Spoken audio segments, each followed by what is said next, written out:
UFC Fight Night, the final UFC Fight Night for the year 2022. We have Jared Cannonier versus Sean Strickland as our main event. 14 fights on this UFC Fight Night card. And as usual, it's another fight by fight breakdown, fight by fight analysis video presented by yours truly here at Boxing MMA Picks.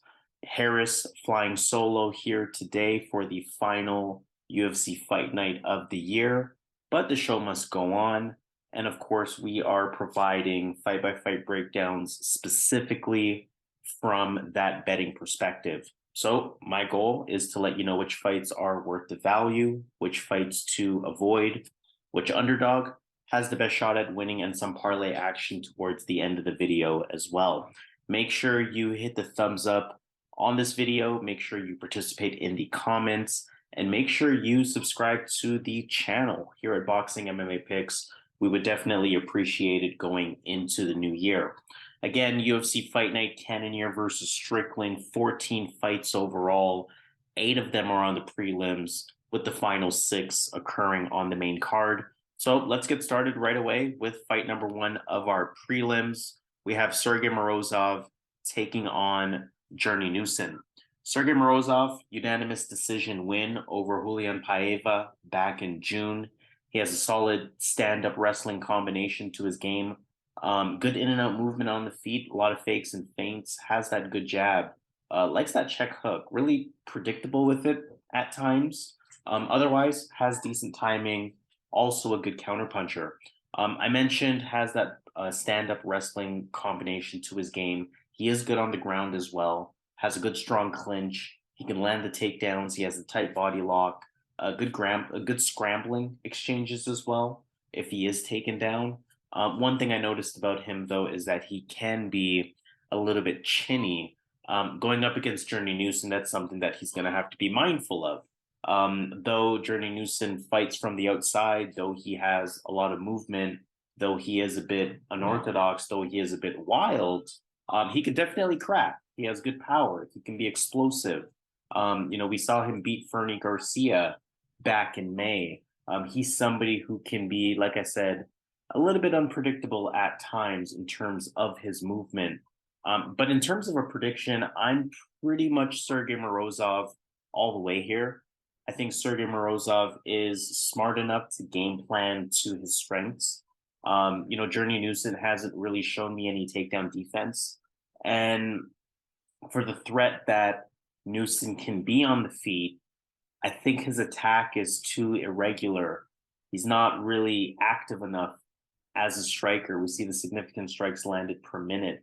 Again, that outside work that he does, that irregular attack that he has, that lack of pace that he shows at times, I should say, I think really his only chance of winning is that kind of one knockout punch. Now, again, Morozov is a bit chinny, so it's not impossible for that to happen. But I'm essentially seeing Sergey Morozov as being highly likely to bank the rounds in his favor.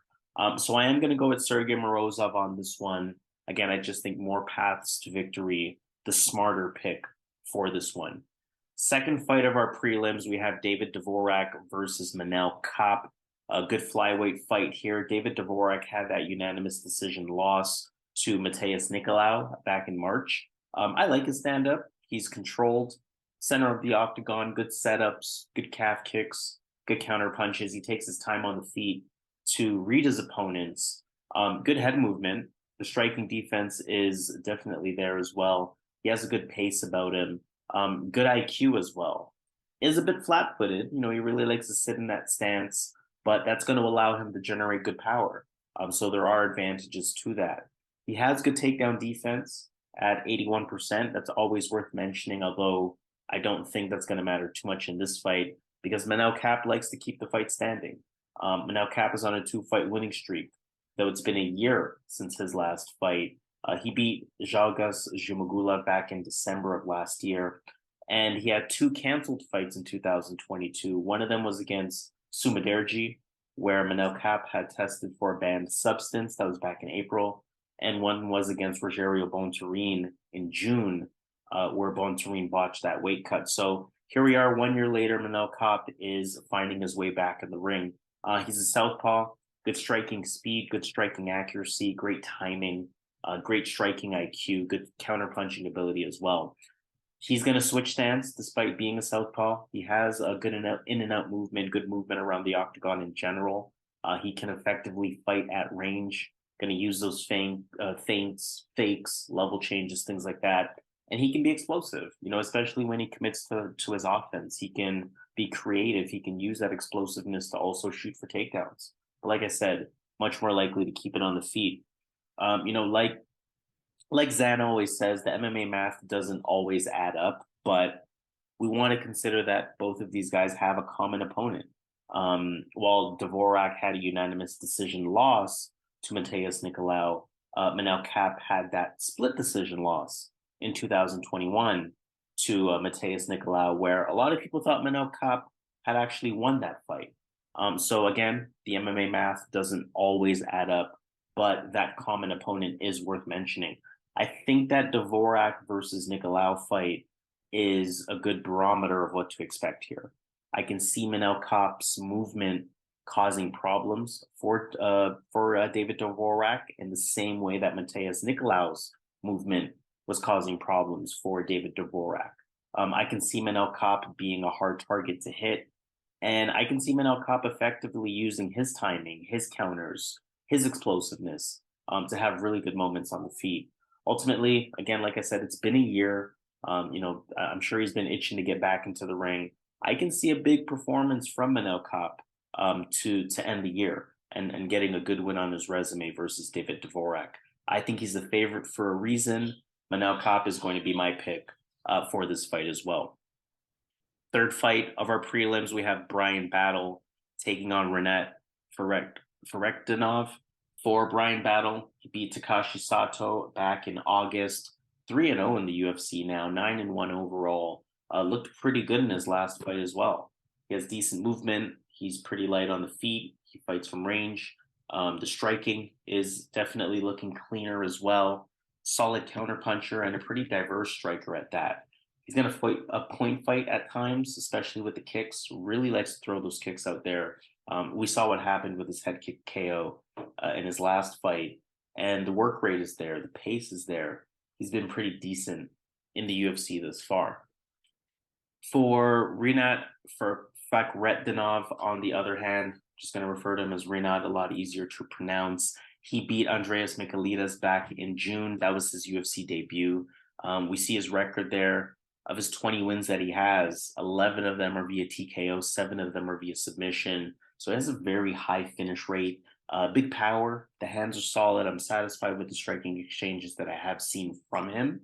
Although he can swing big, he doesn't overly expose himself or put himself in a lot of danger. High pressure, high pace on the feet as well. And in terms of his wrestling, he has that kind of true Khabib Dagestani style, even in terms of the pressure and pace on the feet. Knowing that the wrestling is there, knowing that he has good entries, knowing that he has good takedowns, good chain wrestling as well. He's going to look for that top control or that back control by any means possible. We think about his UFC debut where he landed 5 takedowns.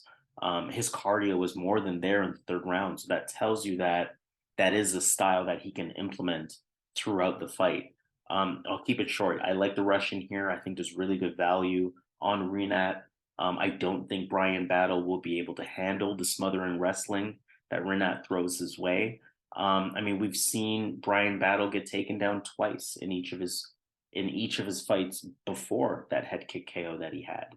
Whereas he was able to get up against an Urbina, or whereas he was able to get up against a Tresean Gore. I don't think he's going to be able to get up against Rinat. I think that, again, that smothering Dagestani wrestling style, pressure and pace is going to be too much for Bryan Battle. So I like Rinat here. I think there's some solid value on him. I think Bryan Battle's being a little overvalued based on what happened in his last fight.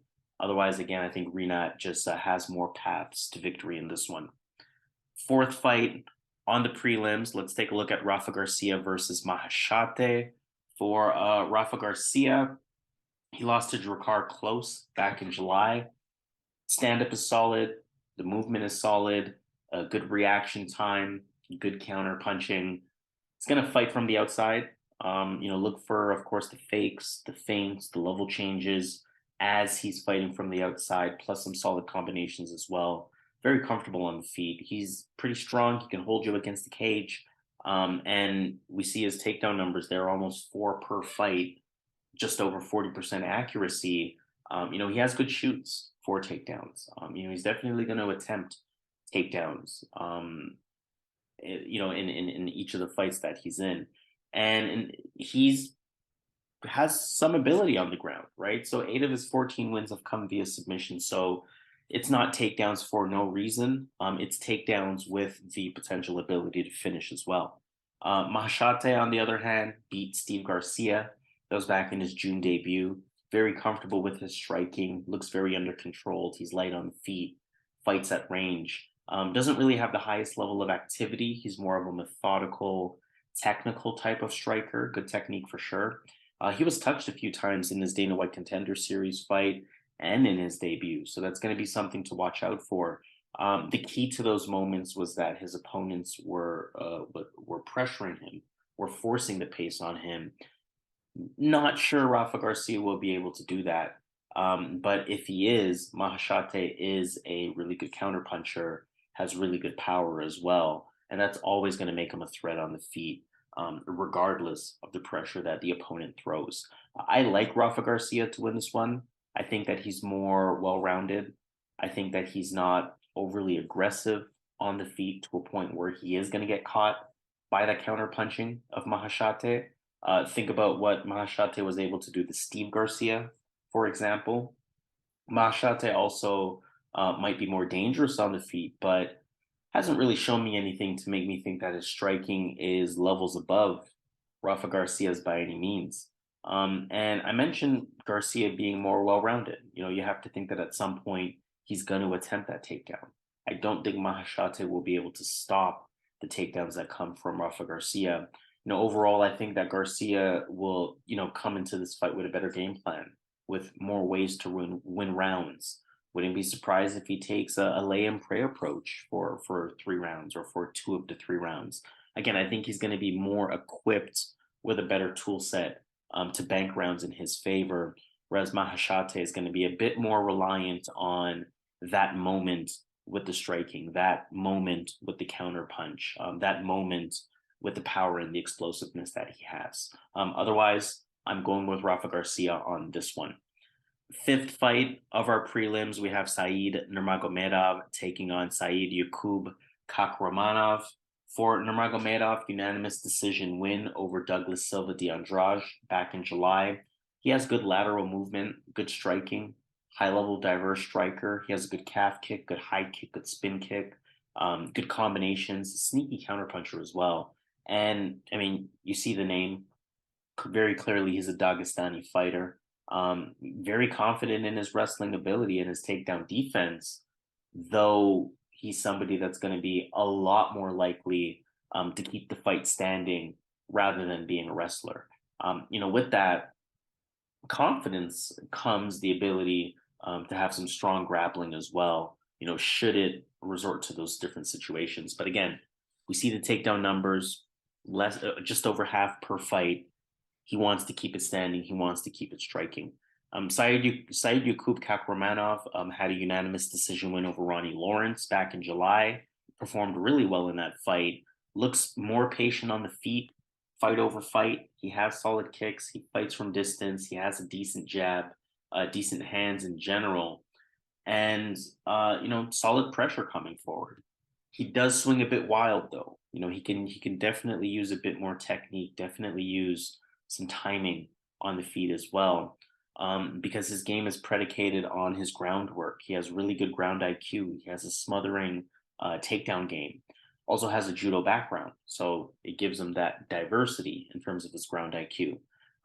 So again, just has a diverse set of takedown attempts. Great top control, great grappler as well.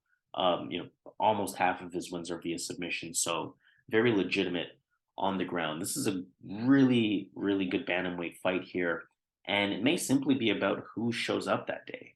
Both of these fighters have legitimate skill sets that can allow them to win the fight. Dare I say this fight almost happened too early in the UFC. I would have loved to have seen both of these guys, be ranked for this type of fight to happen. Just good money on the dog in Kakhramonov here. I think again that smothering wrestling that he has, it can give Nurmagomedov problems, believe it or not. Despite Said's ability, again, he's more of a striker than he is a wrestler. So that's something to keep in mind, regardless of whatever ability you think he has. You also have to think about Douglas Silva de Andrade having some legitimate control time against Said Nurmagomedov. So imagine what Saidyokub Kakhramonov can do in that case, especially with some of the control time in Said's last fight stemming from mistakes that he made on the feet to lose his balance, to allow Silva de Andrade to take him down, allow Silva de Andrade to maintain top control. But for me, ultimately, it's going to be kind of a in Nurmagomedov we trust type of feel to this fight. I say that not only because of the name. I mean, we know that he's not directly related to Khabib, I believe, family friend more than anything, but rather, if Said Nurmagomedov can match Kakhramonov's ground ability close enough, where he should be able to do so based on that Dagestani background that he has. You got to think he can scramble with him at times. You got to think he can defend most of those takedowns. If he's able to do that, then I think that's going to give Said Nurmagomedov a huge opportunity to excel in the striking department. Kakhramonov has ability in his striking, but he's not the most controlled striker, right? Said Nurmagomedov should be able to capitalize on that. And again, especially if he can keep it on the feet, he has a huge opportunity to hurt Saidyokub Kakhramonov. He has this, and if not that, he can simply outpoint Saidyokub Kakhramonov. So I think that's possible. I mean, we've seen Saidyokub Kakhramonov go up against Trevin Jones, for example, where, yes, Kakhramonov was winning on the feet, but he kept it on the feet for a lot of that fight. It's not like he was, it's not like in him to automatically resort to wrestling. So, I mean, it wouldn't surprise me if he tries to stand up with Said, or it wouldn't surprise me if Said is able to keep it on the feet.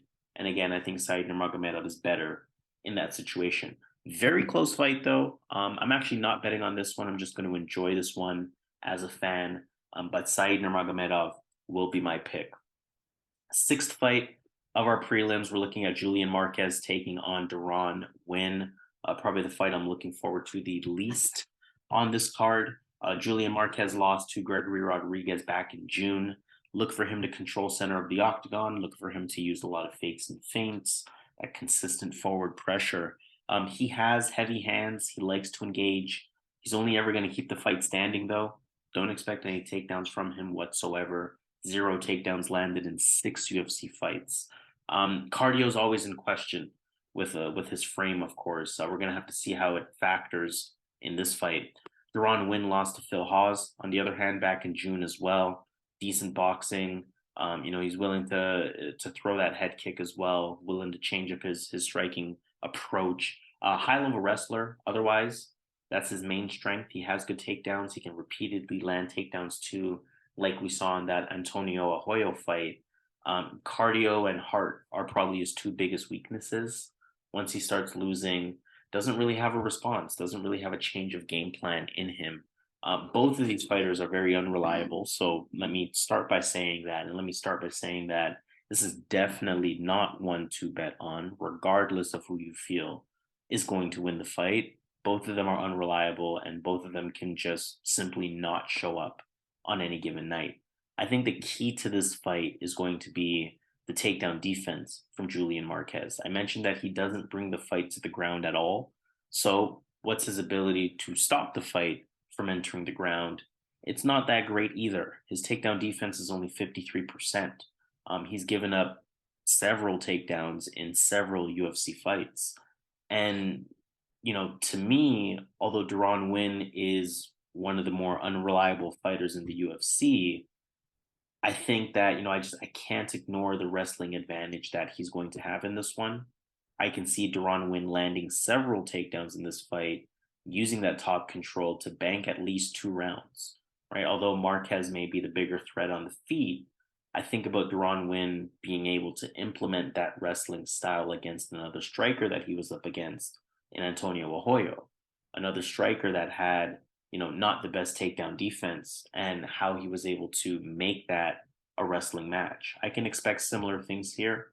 I think Winn is going to keep it close, keep it in range, avoid the striking danger that Marquez can be, and again, turn this into a wrestling match or test Marquez's takedown defense. Both of them have cardio issues, so if Winn can lay and pray in round 1 and then land 1 takedown in round 2, that might be enough. If he doesn't land that takedown in round 2, both of them will have cardio issues, and we're going to have to see from there. Coin flip to some degree. But, if nothing else, 50-50 fight, I really think it's probably 55-45 in favor of Deron Winn. And on top of that, I see him as an underdog. I have to think there's some value there as an underdog. But again, I'm going to stay away from this one from a betting perspective. 2 very unreliable fighters. Let's move on to the 7th fight of our prelims. We have Jake Matthews taking on Matthew Semelsberger. Jake Matthews knocked out Andre Fiallo back in June. He has solid stand-up. Looks like he has good footwork as well, good movement. He's light on his feet. Definitely saw his striking on display in his last fight versus Andre Fiallo. Good combinations, good jab, good overhand right, good calf kick, also a good counterpuncher. He has good pace on the feet, solid explosiveness, and has a bit of a ground game as well. Almost 2 takedowns a fight, BJJ black belt, though he doesn't offer really much in the takedown defense department, which could be relevant here. Doesn't really do much off of his back. Otherwise, he's a pretty well-rounded fighter. Matthew Semelsberger, on the other hand, had a unanimous decision loss to Alex Morono back in July. Decent stand-up in his own right, solid kickboxing, good hands, good combinations, good counterpuncher, good power, good explosiveness. He puts pressure on his opponents, so expect him to be the fighter coming forward. He's not afraid to engage whatsoever. Has good continuous forward pressure and pace. He's shown me some takedown defense in the past, but percentage-wise, takedown defense is no better or worse than Jake Matthews is. Also, again, lands almost 1 takedown a fight, 100% accuracy. So though he's not going to resort to that ground game that much, he has that diversity in him. To be honest, I think for this fight, analytically, look no further than Matthew Semelsberger versus Alex Morono. Rewatch that fight if you're interested in betting on this one. I can see the exact same style of fight happening here. Morono had better movement and fought from distance, whereas Semelsberger was a bit flat-footed and was never really able to get Morono in front of him to tee off. Jake Matthews, I can see as having the better footwork, the better movement, the quicker striker, being a harder target to hit for Matthew Semelsberger. It was a solid striking match, that Morono versus Semelsberger fight. Both guys landed a healthy amount of strikes, but again, key advantages on the feet tipped the fight in Morono's favor. I can see the exact same thing happening here, except comparatively, Jake Matthews comparing to Semelsberger's last opponent in Alex Morono, I see Jake Matthews as being faster than Morono, both with the movement and with the striking speed and with the explosiveness. Semelsberger can definitely land on anyone, but I see Matthews offering up a higher level of overall striking, all things considered. So I think there is some good value on here for Jake Matthews. I think he could be a legitimate parlay piece. Of course, any fight with Matthew Semelsberger is dangerous, but just analytically, I think Jake Matthews is in a pretty solid spot here. Let's look at our final fight of our prelims. We have Cheyanne Vlismas taking on Cory McKenna, 2 good prospects in this women's strawweight division, 2 of the sort of younger, newer crop of fighters in the strawweight division. Cheyanne Vlismas is on a 2-fight winning streak, but she hasn't fought since last year when she beat Mallory Martin. She has a good aggressive style of stand-up. She's a diverse striker. She puts the pressure on you, especially if she, especially if she has the stand-up advantage. Has a good active jab, good calf kick, has a clinch, has that ability to take you down, can grapple, can implement ground and pound. Overall, she has good IQ, high skill, the ground package as well. I think she's one of the better sort of new wave strawweights that this division has seen this year, and I think she can potentially continue that going into next year. Cory McKenna, on the other hand, she beat Miranda Granger back in August. Decent hands, decent combinations. She likes to come forward. She likes to fight from center of the octagon. She has a good jab, good boxing technique in general. You're just not going to see many kicks from her. 2 takedowns a fight, 6 combined takedowns landed in her last 2 UFC fights. So kind of speaks true to her average there. Good entries, good ground and pound. Again, the striking, more specifically the boxing, I feel like is what she does best, though. It's a good close fight. Like I mentioned, 2 sort of up-and-comer, new wave women's strawweights. I believe that Vlismas is more complete on the feet, has more diversity, has more striking speed. I think Cory McKenna is a bit more intentional with her wrestling. Though Vlismas has 73% takedown defense, she was taken down 4 times in her loss to Montserrat Conejo. McKenna can take a similar wrestling and takedown approach in this fight, but I don't think that's going to happen. For one, I don't think that Cory McKenna is as strong as Conejo was. For 2, it was a very specific type of takedown with that headlock that Conejo was using to get those takedowns landed on Cheyanne Vlismas. And for 3, simply put, I think Cheyanne Vlismas learned a lot from that fight. Learned not to make herself vulnerable, learned not to have one specific weakness like that. I think Vlismas will be able to keep this fight on the feet, where again, I believe her movement, her speed, her diversity advantages is going to allow her to win at least 2 of the 3 rounds. But I will say, Vlismas is a sizable favorite, almost minus 200, probably minus 200 in some sports books. This fight is closer than it seems. I think there is good value on the underdog, Cory McKenna. So I'm not going to bet on this one. But from a prediction standpoint, I am going to go with Cheyanne Vlismas. Ending off the prelims, let's go to the main card. 6 fights occurring on the main card. Sneaky good card, by the way. There's a lot of quality fights on here. Starting with fight number 1 of the main card, which is a quality middleweight fight. Cody Brundage taking on Michał Oleksiejczuk. Cody Brundage is on a 2-fight winning streak. He beat Tresean Gore back in July. Decent stand-up, a lot of stick and move. Keeps his hands down, though. Trains with Dustin Jacoby and Alex Hernandez, so he's going to have that sort of similar style of striking that they do, or at least try to emulate it. A lot of level changes, a lot of fakes. Kind of throws 1 strike at a time. Put some weight behind it, though. He is a wrestler. We have seen him out-wrestled before. Could be relevant for this fight. When he attempts takedowns, the entries are solid. He can land them. Decent takedown defense to go along with it. Cardio has been a bit of a concern with Cody Brundage. I have seen him slow down. Otherwise, tough fighter. He's found a way to win rounds. He's found a way to put a little bit of momentum behind his name in the UFC. So definitely a pretty solid opponent to go up against. Michał Oleksiejczuk, on the other hand, he beat Sam Alvey back in August. He's a southpaw. He's a quick starter. He comes with that pace right away. High-paced fighter, coming forward at all times. A lot of head movement with the punches, continuous in and out movement, continuous usage of fakes and feints, trying to throw off your timing. Constant pressure again, constant pace, constant activity. Definitely a lot to deal with. And it's not just pressure, pace, activity. The striking is legit, right? Legit power. The technique looks cleaner as well.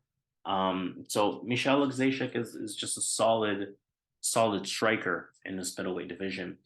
Don't forget that for this fight, Factory X teammate just Dustin Jacoby has a unanimous decision win over Michał Oleksiejczuk earlier this year. So you got to think there's a potential game plan advantage for Cody Brundage. Now, I don't think Cody Brundage can implement the same game plan that Jacoby did, because I don't think Brundage's striking is as good as Jacoby's is. That said, Michał Oleksiejczuk's striking is very dangerous for this fight. But I like Cody Brundage as a pretty sizable underdog here. Like we saw against Tresean Gore, knowing that the striking threat was there. Again, Gore, very much a different type of fighter than Michał Oleksiejczuk. Oleksiejczuk's danger is a lot more legitimate. But for Brundage, just understanding that the striking threat was there, he didn't waste any time. He went straight to the takedowns. He went straight to the wrestling. Oleksiejczuk can be taken down. We have seen it before. And again, Brundage has some ability on the feet to maintain himself. It's not to say he's completely outclassed on the feet, but he definitely has a huge advantage in terms of the wrestling. Oleksiejczuk may have the pace advantage, the cardio advantage, but I think Brundage has shown that he can figure things out during the fight. I think he may heavily lean on that wrestling, and we know how it is with the wrestling. All you need is a round and a half, really, or 1 round and most of a second round in order to bank 2 rounds in your favor and survive the third, and you win the fight. I wouldn't be surprised if that's the script for this Cody Brundage fight. Let's wait and see. But for the record, Cody Brundage as the underdog will be my pick. Second fight of the main card, we're looking at Drew Dober versus Bobby King Green. Drew Dober's on a 2-fight winning streak after beating Rafael Alves back in July. Decent fighter overall, decent on the feet. He's a southpaw, good pressure. He's going to control center. He's going to press forward. Decent combinations as well. Less than a takedown per fight. So he has it in him, but expect him to keep it on the feet. Good power as well. His last 5 wins are via KO TKO. And even in his loss to Brad Riddell, he had Brad Riddell hurt on the feet in that first round. Just 54% takedown defense, though, so watch out for that. We know that Bobby Green can land it, but I'll get to that later on. Otherwise, Drew Dober is going to be solid competition for anyone. Can't be taken lightly. And we know, especially after that Terrence McKinney fight, we know he has that toughness. We know he has that heart, that ability to keep going and, turn the fight in his favor at any given moment. But he's taking on Bobby Green, lost to Islam Makhachev back in February. No shame there. Had a great performance versus Nasrat Haqparast right before that fight. We know that he did that in a 2-week span. But moving on. Pretty dynamic in the stand-up. He marches forward when he needs to, keeps the hands down, relies on his speed, his reflexes, his athleticism in terms of striking defense. And, you know what? It works effectively for him. He likes that front kick. He likes to move around the ring, keep his opponents at distance, look for those counterpunch opportunities. And, again, he has some wrestling. I wouldn't rely on it, but almost a takedown and a half per fight. Pretty solid on the accuracy side of things at almost 40%. Has a little bit of that in him should he need it. Bobby Green is a high-level striker. And I think this is a fight that will stay on the feet. I think both of these guys are going to ensure that it stays on the feet, be a little bit of crowd pleasers. I think about the Green versus Haqparast fight. I think about Bobby Green being able to capitalize on his opponent's forward pressure by being that quicker striker, by using his athleticism to defend the striking pretty well. And I think that's potentially, or more than likely, what we're in store for here. I think that both fighters can have moments in this fight, but both of them are also tough. Good fight, but Bobby Green to me has advantages on the feet in what should remain a striking match. And again, I draw a lot of similarities to that Bobby Green versus Nasrat Haqparast type of fight. So look for Bobby Green to potentially start styling on Dober here, being faster, having those counterpunch opportunities, and being tough enough, both of them being tough enough to withstand each other's power. But again, dangerous fight here. Obviously, my pick is Bobby Green. Bobby Green is the underdog. That alone should tell you that it's a pretty tough fight. But in addition to that, both of these guys have double-digit losses. And that's one of the that's betting 101 from a beware perspective. Fighters with double-digit losses, anything can happen in their fights. So again, not betting this one. I will say there's value on the underdog, Bobby Green, and Bobby Green will be my pick for this fight. Third fight of our main card, Alex Caceres, Julian Erosa.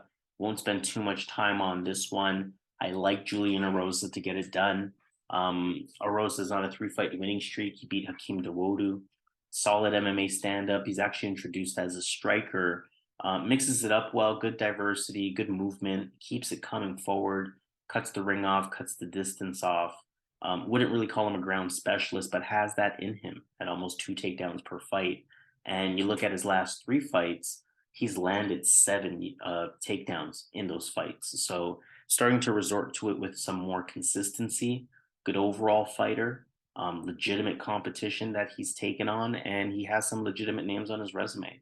Of course, we know the same legitimacy can be said about Alex Caceres, but he had a unanimous decision loss to Sadiq Youssef back in March in his last fight. I feel like his IQ has improved as his career has progressed. He's a lengthy southpaw. He's an experienced fighter. We know he has takedown accuracy, though he doesn't land them too often. He can sneak in those submissions as well. A lot of professional wins via submission, but expect him to keep it standing, use his movement, pick his shots well, different things along those lines. I mentioned liking Erosa. Erosa has looked really solid his past few fights, and I think he can keep up with Caceres' movement. Julian Erosa is a diverse striker with diverse movement in his own right. So I don't think Caceres' movement is going to cause problems for him. I also think that Erosa can implement, again, that pressure style that he's used to trying to implement against a fighter in Caceres who you can beat using effective pressure. I feel like Erosa is more dangerous on the feet with more power. I feel like he's going to be the bigger fighter, the stronger fighter physically who can land the takedown as well. And ultimately, I feel like he has more ways to win the fight. So I like Erosa here. I mean, Caceres, I just don't see getting it done. Again, this could be another beware because both fighters also have double-digit losses here. But I feel a little bit more safe making this pick for Julian Erosa. I think he matches up very well against Alex Caceres. Let's move on to our 4th fight of our main card. We have Amir Albazi taking on Alessandro Costa. For Albazi, 4-fight win streak. He beat Francisco Figueiredo back in August. Heavy favorite to win this one, so I won't spend too much time. He's a minus 440 favorite. To put it in perspective, he was originally supposed to face Alex Perez and Brandon Royval before landing upon Alessandro Costa. Good boxing, good punching IQ, good jab, good combinations, good striking defense, a good ground game as well. Stays active on top, good grappling to go along with it. Good takedown accuracy. Again, just a lot of good things to say about Amir Albazi. Alessandro Costa is a UFC newcomer, though he is on a 7-fight win streak. He did compete in Dana White Contender Series earlier this year in July. He's solid overall. He's solid all around. A bit heavy on the front foot. That's going to allow him to generate good power. He wants to fight at range. He was the champ in the previous promotion that he was in, so he's used to that patient 5-round approach to his fights. He can take his time. He can look for that counter opportunity. He can look for opportunities to apply pressure as well, really pick his moments. Good ground game, good grappling as well. He's knowledgeable in the clinch and can land takedowns. But for these type of fights, when we have a newcomer, when we have a big favorite, I'm typically asking myself, how much of a legitimate chance does the underdog have? Now, Costa looks decent, but I'm not really impressed. I think he has a lot of back and forths in his fights. I'm not really seeing a dominant style out of him for me to think that he has a shot here. For example, his Dana White Contender Series performance, that was a split decision win, and that's probably why he didn't get the contract. Again, just speaking to that back and forth he allows in his fights. I see Albazi as essentially being better everywhere. Higher level fighter, more experience, Costa's a newcomer. Costa's on short notice. All of that is just a recipe for disaster for Costa. So I like Amir Albazi. He should be all but guaranteed to get this one, except for the fact that it is still a fight and he does still have to perform. But nonetheless, I don't anticipate any problems with Albazi pulling this one out. Co-main event of the evening, we have Arman Tsarukyan taking on Damir Ismagulov. Tsarukyan lost to Mateusz Gamrot back in June. We know that was a very controversial decision. That was a fight that I thought he had won. Good boxing, good kickboxing. I like how he puts striking together. Good in and out movement. He's a quick counter puncher. Has that explosiveness and power to go along with it. Good movement around the ring. Of course, we know he's very strong in the takedown department. Solid top control. Just a very well-rounded fighter. Highly skilled. Someone who's going to be a serious contender at some point. Somebody who probably should already be a serious contender. Damir Ismagulov, 20-fight win streak at this point. He beat Goran Kutateladze via split decision back in June. Pretty sound on the feet, good hands, patient puncher, looks for his spots, clean boxing, definitely has some pop as well. Fluid style of stand-up, has that long reach, the good timing, the good striking defense, good takedown defense, especially is important to mention for this fight. 90% takedown defense, though he did give up one in his last fight. And he can resort to takedowns of his own, almost a takedown and a half per fight. He can resort to that when needed. Ultimately, I feel the same way in this fight as I did in Arman Tsarukyan's last fight. I feel like he's the better overall talent. I still believe that Arman Tsarukyan is one of the best prospects in the UFC. Still just 26 years old, potentially a future title challenger. Simply offers more for me in this one. For as good as Ismagulov is, his last fight versus Kutateladze was very telling. Kutateladze applied pressure. He was a threat on the feet as a result. Kutateladze had a lot of moments on the feet. I can see Tsarukyan applying that same type of pressure.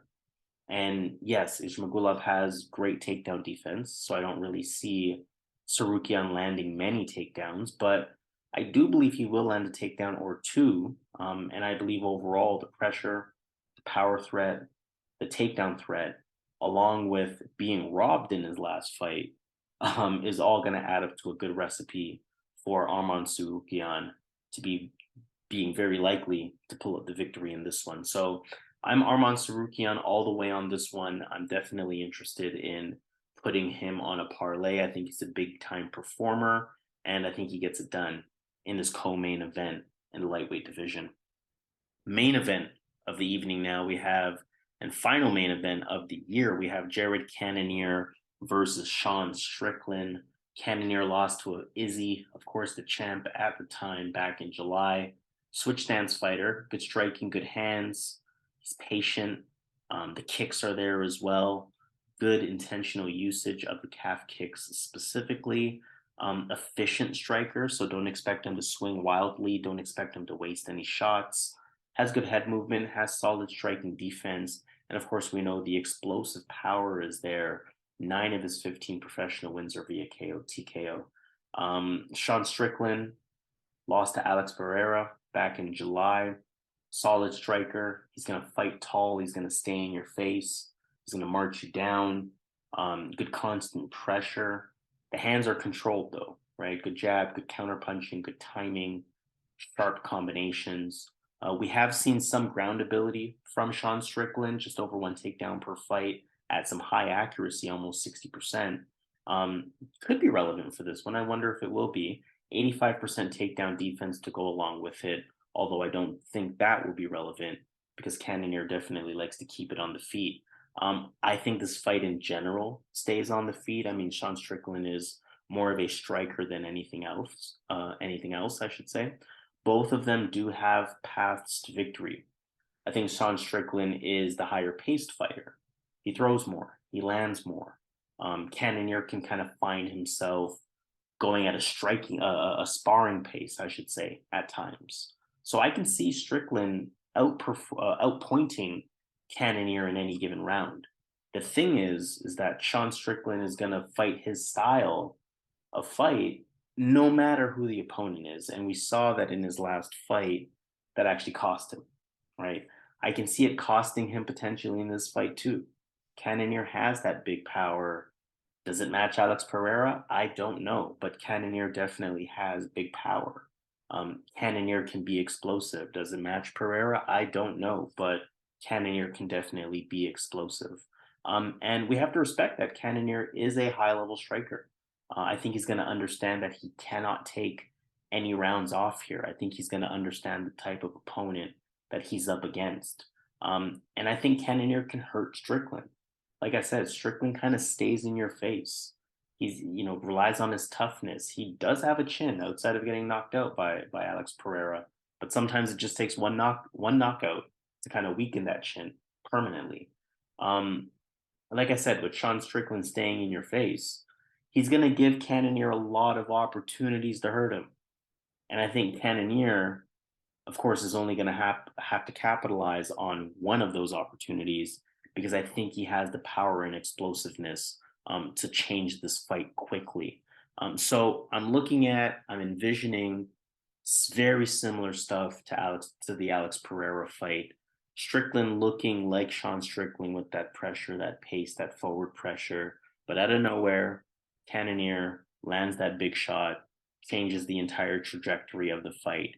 It's just a question of, will Sean Strickland survive it and then continue to implement his style, or will it quickly come to an end the same way that the Alex Pereira versus Sean Strickland fight was able to? We're going to have to see. From a prediction perspective, I like Jared Cannonier to get this one done. From a betting perspective, I know a lot of people are inclined to bet on big name fights, but this is a pick 'em for a reason. I think Cannonier was a slight underdog to start off. I have no interest in betting on this one. Just enjoy the show. Final main events of the year, and money to be made elsewhere on this card. Speaking of money to be made on this card, let's take it to Vegas and let's start with some underdog action. There's two underdogs in particular that I'm looking at. I think both of them have a legitimate shot to get it done. Bobby Green is one of them. I mean, there's nothing that tells me Drew Dober is particularly better than he is.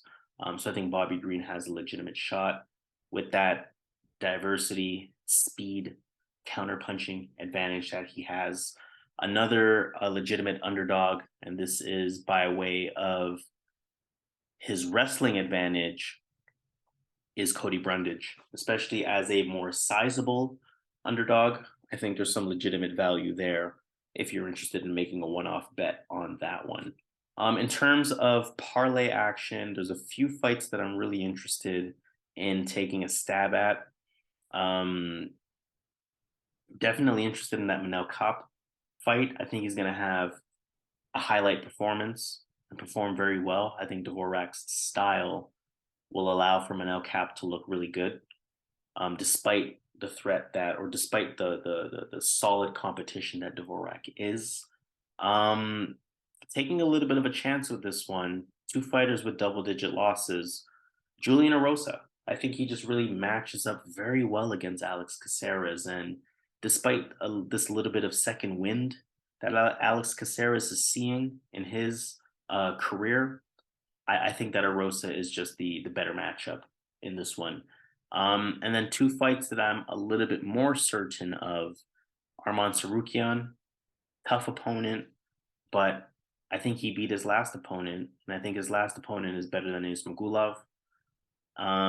And of course, the big favorite, if I can find him here, Amir Albazi, biggest favorite on the card for a reason.